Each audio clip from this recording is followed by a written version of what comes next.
Hi. It's cold, and I'm on the road, so I gotta make this fast. I'm in the middle of Programmed Inequality by Marie Hick. I'm not reading it while driving. I have the audiobook. I bought it twice. Oops.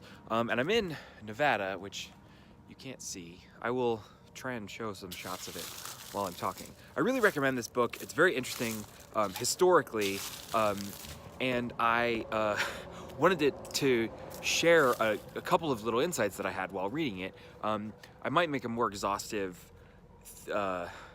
video that talks about the book as a whole, but I want to just point at one thing. I pulled over to the side of the road, and I found this one little section as the audiobook was going on, and it's called, before I say what it's called, the whole book is about computer science in the 40s and the 50s, which wasn't called computer science, it was called machine operation or mechanical work, and a huge group of women were working as computer operators, and the computer operators, because they happened to be women, were thought of as a second-class job.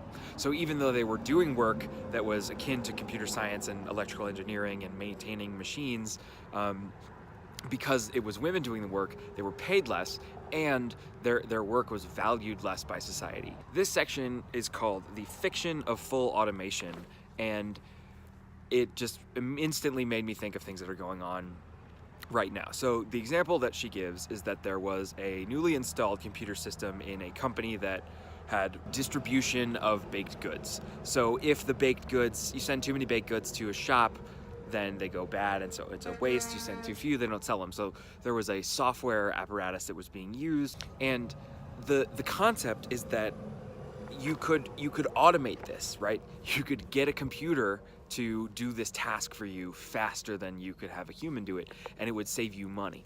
But part of why it saved you money at all is because you had women operating it and they weren't being paid enough. So because women were second-class laborers in the 40s and the 50s and the 60s, you could reap an economic benefit of automating something, but you weren't automating anything because you had computer operators doing tons of work in the background. You were automating a very small portion of what was actually happening. You were just saving money because you were not paying the women what they were owed. And this concept of a second-class labor force not being paid enough and being called technologically progressive and automated is really interesting to me. And it made me think that I'm actually starting to shiver, I think, and my hands are, wow, who knew, Nevada. Anyway, it made me think of Uber and Amazon. Uber and Amazon are both examples of this. And the idea is that there's an automation that's occurring and an economic savings that's coming about as a result of that automation.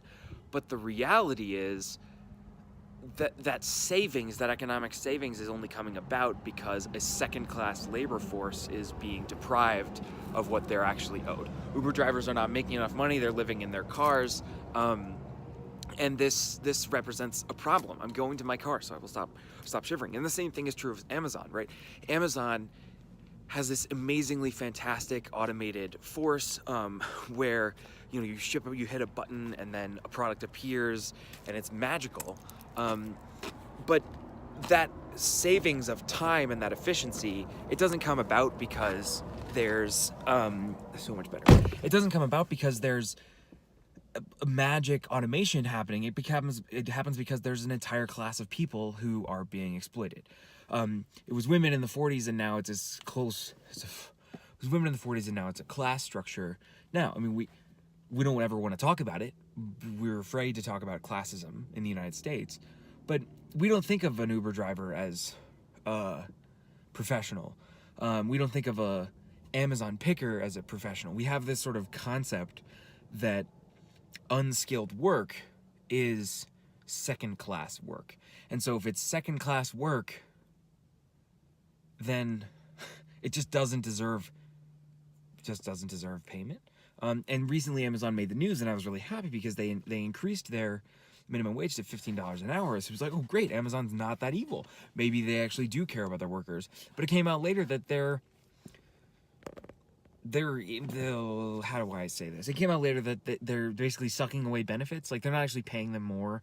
They're paying them more nominally, but then as a result of them paying them more, they're taking away more benefits. And so it's like, haha, awesome. So obviously there's more in this book than like, it's not all about modern power dynamics and class struggles.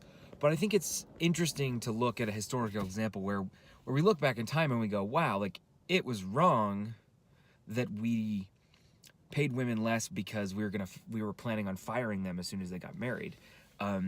We can look at that as with the eyes of history and look backwards and sort of say, oh my gosh, like, that was clearly a wrong thing. But when we look at industries like Amazon, and we look at industries like Uber, and even to a certain extent like any smartphone manufacturer, we get automation in our hands and we get a new device, and that comes at the expense of like chemical exposure to the people that are actually manufacturing it.